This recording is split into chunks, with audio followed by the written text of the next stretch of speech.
बिस्मिल्लाहिर्रहमानिर्रहीम। आज चने की थोड़ी सी चाट बनाते हैं। ये मैं अपने नाश्ते के तौर पर 4 चमचे चने निकाल लेता हूँ और जो कि काफ नहीं ले रहा ना बिल्कुल मैं। और ये प्याज टमाटर कटा हुआ है, प्याज टमाटर हरा धनिया जितना डालना है उस हिसाब से डालिए। तो मैं तो टमाटर ज़्यादा खाता हूँ।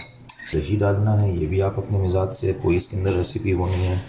जितना ज़्यादा आप खाना चाहते हैं, जितना कम खाना चाहते हैं, आप नहीं खाना चाहते हैं। मेरा मसाला सिर्फ नमक है इसके अंदर। आप इसमें मिर्च भी डाल सकते हैं, चाट का मसाला भी डाल सकते हैं।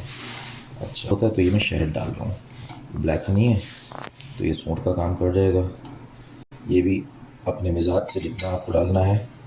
और आखिरी चीज़ होगी मेरी नमक। और नमक जो है मैं, ये पिंक सॉल्ट है। ये पिंक सॉल्ट हमारे तैयब भाई की ब्रांड है।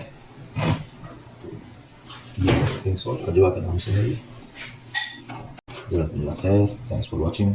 अस्सलामु अलैकुम वरहमतुल्लाहि वबरकातुहू।